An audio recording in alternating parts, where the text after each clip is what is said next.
Peace is not a perception, rather peace is a reality.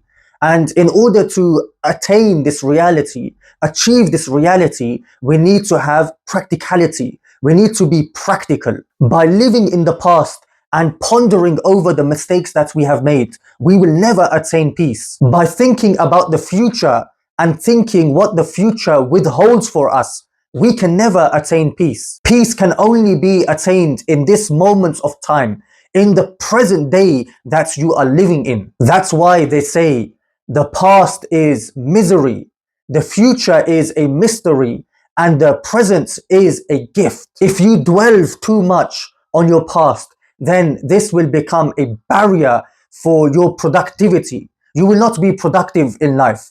You will not achieve the goals and targets that you have laid out for yourself. Rather, you will become counterproductive. You will constantly be dwelling in the past, and this will not become less. Rather, this dwelling will increase day by day. If you keep thinking about the future, then the present time you are living in, you will not have any moment of time. You will not have any time to actually think about what you are doing at this present moment of time, because you are continuously thinking about where you will be in the future. But to get to that destination in the future, you need to utilize your time in the present moment of time properly. Only then can you reach that space, that place where you want to be in the future.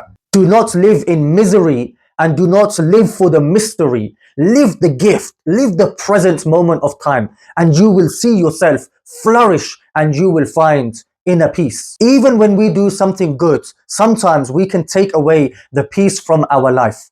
When you do something good for someone, forget about it. Whatever good you have done, forget. Do good and forget. Because if you do not forget and you keep remembering the goodness you have done for someone else, this will only create expectation. You will expect that someone to do something good for you in the coming time. And this is no good, because expectations are the biggest killers. You have no expectation, you have no worry. You have expectations, you have a lot of worries. Definitely do good, 100% do good in your life. But whenever you do good, forget about the goodness you have done. And trust me, you will find peace. Also, if someone does something bad to you, forget about it. Do not hold grudges. Forget and heal yourself. Heal and move on. If you do not do this, you will be creating difficulty for yourself to the point you will self-destruct. You are going to destroy yourself. In life, you will definitely come through hardship. You will face difficulty, but fighting through that difficulty, being strong and understanding, yes, this is a difficult time in my life, but I am going to be strong and I am going to fight through this difficulty. Then you will definitely be finding your way and your path towards success. But if you sit back and you start scratching your head, you start worrying, what happens when you do this? You start falling into depression, you fall into stress. So rather than sitting back and thinking negatively, think positively, fight, do your best. Because even if you do not achieve the outcome you set out to achieve, you can still sit back and tell yourself, at least I tried, at least I made an effort. And when you tell yourself that you made an effort and you remind yourself that you tried your utmost best, these words will bring peace into your life. The world is a tough place. The world is a very harsh place, full of harsh people and bad realities. But this is where we have come. This is where we are living. And we need to learn how to live in this world. And we need to learn how to fight for our peace in this world. I'll finish off by telling you the story of a king. A king once called 3 artists into his castle.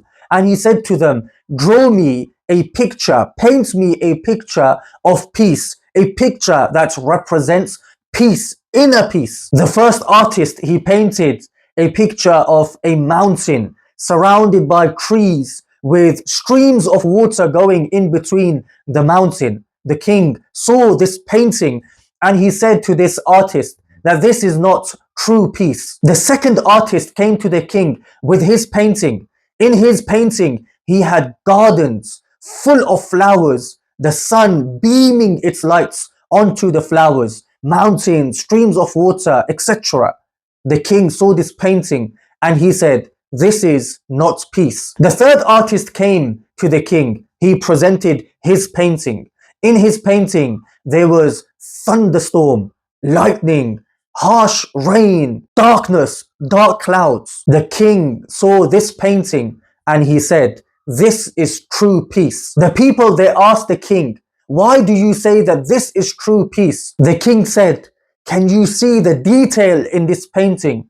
There is a tree, and upon the branches of that tree, there is a bird sat in its nest with eggs. That bird is not bothered by the lightning. That bird is not bothered by the darkness. That bird is not bothered by the rain.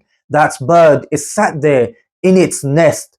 It has found its true peace." True peace is not when you do not have any worries. True peace is not when your life is not chaotic. True peace is when you have a chaotic life. You are surrounded by hardship. You are surrounded by difficulty. But even though you are surrounded by difficulty and hardship, you are in peace. That is true peace. Accepting your reality. And if it is a bad reality, trying your best to make a difference in that reality, doing good things and trying to make a change, fighting with yourself. If one thing does not work, move on to the second thing. If the second thing does not work, move on to the third. But keep on trying, strive. Only then would you become a better person. They say if you are looking for a spiritual uplift, look at pious people who are more spiritually enhanced, who have reached a higher level, a higher spiritual level. Look at them when you want an uplift in spirituality. But in worldly affairs, when you want an uplift, you want motivation, do not look at those above you. Rather, look at those below you. They are climbing up the ladder. When you look at them, you will remember yourself that yes, once upon a time, at one point in my life, I was on that level. I went through hardship, just like they are going through hardship. And now I am on this level. But if you look at those who are above you with regards to worldly affairs, then you are going to see their hardships.